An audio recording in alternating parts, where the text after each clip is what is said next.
ایک ہی کویشچن کیا تھا کہ یہ جو قرآن کہتا ہے کہ جب جمعے کی اذان دی جائے تو تمام بیع وغیرہ بند کر دو اور جمعے کے لیے سعی سٹارٹ کر دو، اس کا تعلق کون سی اذان سے ہے؟ پہلی اذان سے ہے یا دوسری اذان سے ہے؟ دیکھیں حقیقتاً تو اور اصلاً اس کا تعلق دوسری اذان سے ہے جو خطبے کے قریب دی جاتی ہے، کیونکہ اس زمانے میں یہ ایک ہی اذان تھی اور اسی وقت یہ آیت نازل ہوئی، تو اس کا تعلق یقینی سی بات ہے کہ اسی کے ساتھ ہوگا۔ دور رسول میں ایسا رہا، دور صدیق اکبر، دور عمر فاروق میں یہی روٹین رہا۔ پھر جب دور عثمان غنی رضی اللہ تعالی عنہ آیا تو لوگ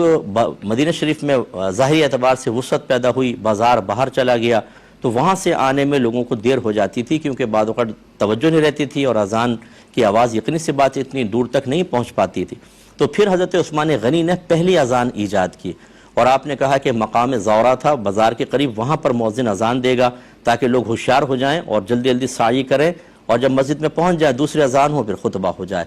تو یہ معلوم ہوا کہ اصلاً تو دوسری اذان کے ساتھ تعلق تھا، لیکن بعد میں فقہاء نے اس کا تعلق پہلی اذان کے ساتھ قائم کیا کہ بھئی پہلی اذان پر ہی سعی واجب ہو جاتی ہے۔ تو یہ آپ سمجھ گئے ہوں گے۔ اس سے میں ان بھائیوں سے بھی ذرا گزارش کرتا ہوں جو ہر چیز میں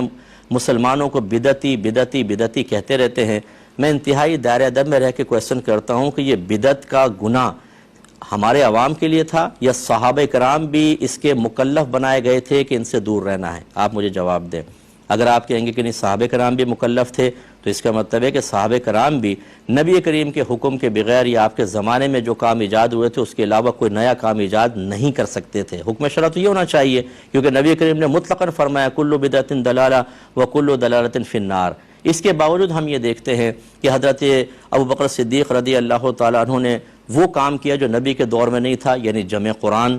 کلمہ گو لوگوں کے خلاف جہاد، کیونکہ وہ زکوٰۃ کا انکار کر رہے تھے۔ اس طرح حضرت عمر فاروق رضی اللہ تعالی عنہ نے تراویح کی باقاعدہ جماعت قائم کی جو پہلے دو دور میں نہیں تھا، اور آپ نے عورتوں کو مسجد میں آنے سے روکا، حالانکہ پہلے عورتیں مسجد میں آتی تھیں۔ اس طرح عثمان غنی رضی اللہ تعالی عنہ نے یہ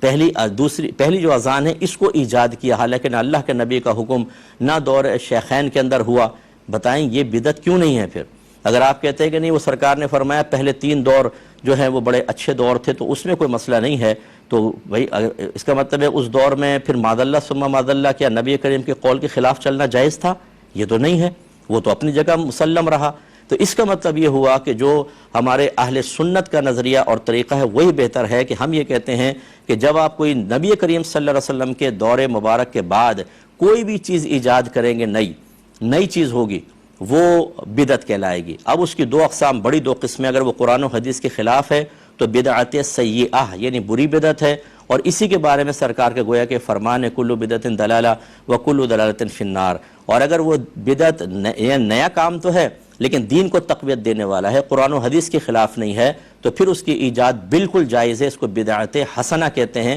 اور صحابہ کرام نے یہ معاملات کیے ہیں۔ اس تقسیم کو قبول کیجئے، نہیں کریں گے تو آپ خود بدعتی ہونے سے کبھی نہیں بچ سکتے۔ یہ میرا چیلنج ہے، کوئی یہ کہے کہ میں یہی کہوں گا کہ جی صحابہ کرام کے بعد جو نئے کام ایجاد ہوئے وہی بدعتیں اس کے علاوہ نہیں، تو پھر بھی ہم آپ کو ثابت کر کے بتا دیں گے کہ آپ نے کتنے سارے نئے کام ایجاد کیے ہیں اور ان کا تعلق دین سے قائم رکھا ہے۔ ہر ایک کی مسجد میں گنبد و مینار بہت بڑی بدعت ہے، نبی کریم کے دور میں تو تھا ہی نہ دور صحابہ میں تھا، کسی طرح نہیں بچ سکتے۔ اس لیے مسلمانوں کو خواہ بدعتی قرار دے کر ان کو جہنمی قرار دینا یہ دین کی خدمت نہیں ہے۔ خدا ناراض بھی نہ ہو کوئی بھی، یہ دین کی خدمت نہیں ہے۔ بدعت سیئہ اور بدعت حسنہ کی تقسیم کریں گے تو صحابہ کرام اور جو اکابرین 1500 سال کے ہیں جو بہت سی نئی چیزوں کے ارتکاب کا، نئی چیزوں کے ایجاد کا اور پھر اس کے ارتکاب کا عملی طور پر سبب بنے ہیں، وہ آپ کے الزام سے باہر ہوں گے، ورنہ نہیں ہو سکتے ہیں۔ اب چونکہ